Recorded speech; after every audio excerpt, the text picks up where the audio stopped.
Hi Bancroft, my name is Paul and I'm with the Bancroft Parent Teacher Organization. I've got a child in first grade in our school. This is a quick video instruction on the Minnesota students voting activity that our school will be participating in on November 3. Students will be asked to go to this URL, this web address in a web browser, or they might be provided the link, studentsvoting.civicengine.com. Once they get there, they should see this page, Minnesota Students Voting.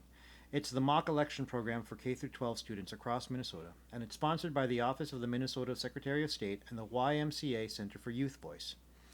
Students would scroll down and click on this field here, select your school. They would type in BANC, and that brings up Bancroft Elementary. Click on our name.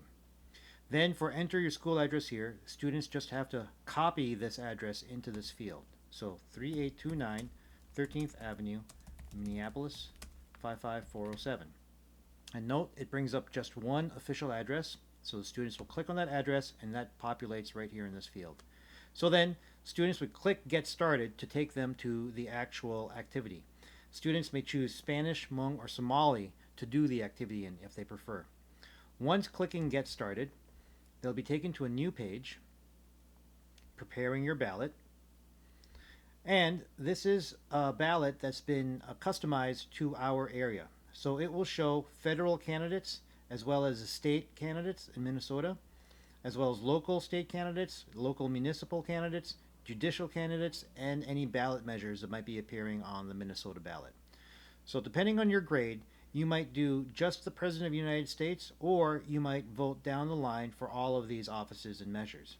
For this instruction, I'm going to just show you the President of the United States. If you click on the office, it brings up all the candidates who are running for this office, and they could scroll back and forth.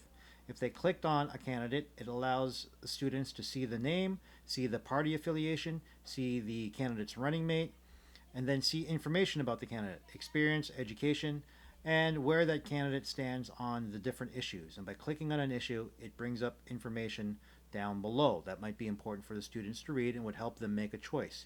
Depending on the student's grade, they might simply go with, how familiar are they with this person's name, or they might actually start browsing through the issues.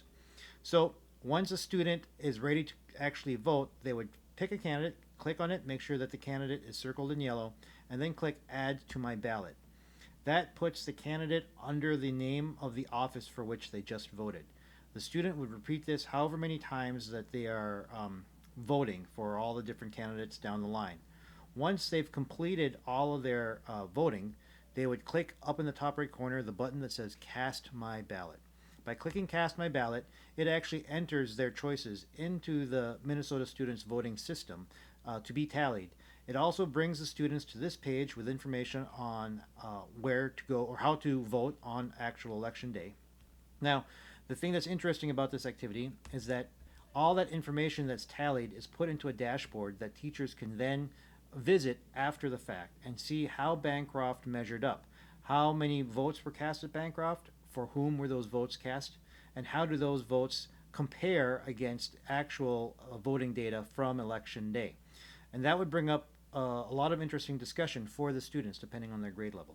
For some students, the act of voting might be enough of an experience, and for other students, they might be interested in the analysis after the fact. That does it for this video instruction. I hope it was clear enough. Thanks everyone, and stay safe.